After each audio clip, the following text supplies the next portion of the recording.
This is a conference that's being organized by the Value Investor Technology, and within the institution, the conference is being organized at an operational level by the Faculty of Human Sciences, where Professor Abdul Kadir Igal is located. The conference is focusing on experiences from other countries. We have got speakers from the United States. We have got speakers from Latin America. We have got speakers from the rest of the African continent, and we've got speakers from Asia. We also have got participants from the Middle East, from Saudi Arabia in particular. All these are people that are working in the field of nutrition. So this conference is meant to assist us as an institution, our farmers, and obviously industry, which is also present here today, so that together we find solutions, A, how to produce the soybean, B, how to make sure that we come up with the varieties of food for children in particular, even babies, and then adults as well, to consume soybean in its various forms, because it is very rich in protein. Yes, this is my first time to this conference, and I was very surprised, nicely surprised by such a small conference, but people have come from all over the world. And so it was very, very well attended.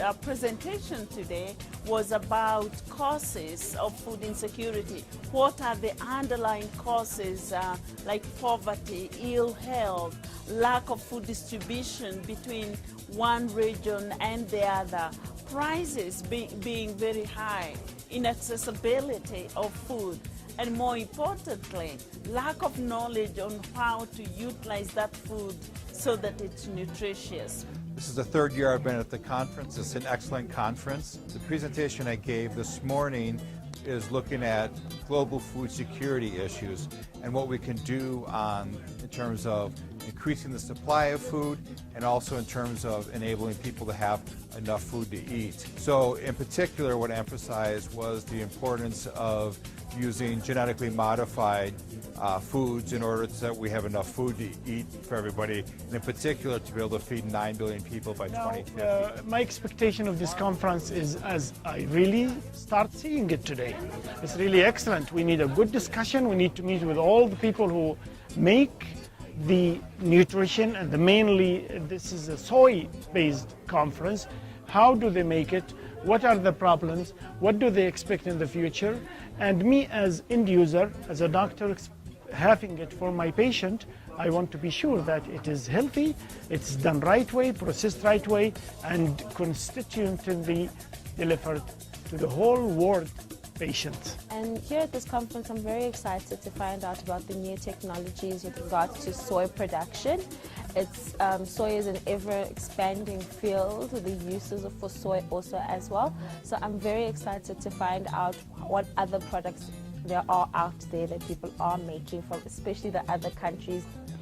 What I've actually gained from this seminar is that whatever that you do in the food industry, it has to come up with a proof. So I've learned scientific proofs and the importance of information and education regarding what we're consuming, seeing the fact that we're facing a crisis of not having knowledge and information about food. So I'm learning a lot and still learning, and I've learned some benefits of the soy, seeing the fact that where I'm coming from in the Western Cape, it's not a highly promoted, crop or vegetable. So it's something that I'm actually still learning and grasping as much as I can. One of the things I really gain is about collaboration and networking with the people here. And I know that in future, maybe next year, I'm likely going to be part of the program directly or indirectly. If I can't come, one of my PhD students will be coming to present the work we're doing presently.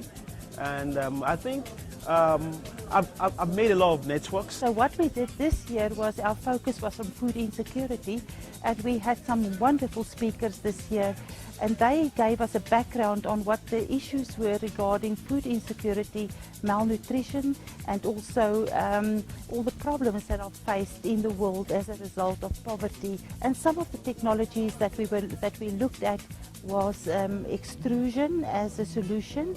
We also looked at the soy cow to make soy milk and soy yogurt, and we also had a look at solar dryers, solar cooking technology. A great breakthrough this year was the fact that we had more than 20 farmers. They were sponsored by OPOC. It was the first year that we really had emerging farmers that came to the conference, and that really gave us a huge opportunity. I think the farmers, they knew what soy was. They saw it as animal feed, and they went away today, I think, with a lot of good ideas of how they can actually address their own food insecurity problems by starting to use the soy that they are using, that they are planting, and how to use that in their own home.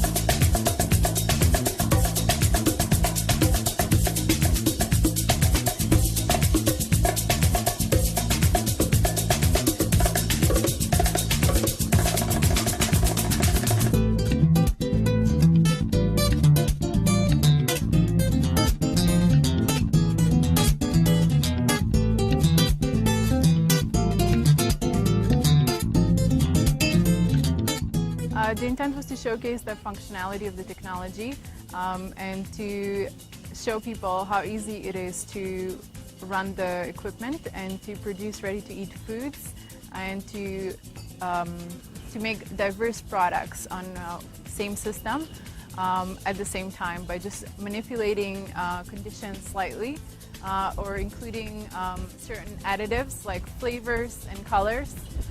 And also adjusting parameters like cutter speed or adjusting screw speed, feed rate, and moisture content of your products as well. The intent of us being today present here at VUT during the soya workshop was to showcase some of the products that you can make with the extruder, in particular ready-to-eat foods, to extend shelf life and to also deactivate the anti-nutritional factors which are typically present in a lot of the grains, especially soybeans, which contain a high content of trypsin inhibitor, which is an anti-nutritional factor present in soybeans. I have met many good friends that I hope I continue to have their friendship throughout many years. I've been in South Africa for about a month now, and I've really been enjoying the diversity in its landscape, its people, and its culture. And I've definitely gotten a good taste of that here at the Soy Conference. I've learned a lot about soy and its nutritive value, as well as how it can be applied to really the problems of food insecurity that South Africa is facing.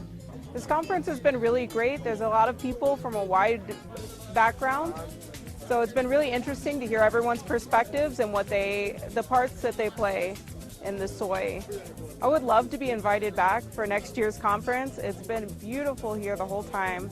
And I look forward to seeing a lot of more familiar faces.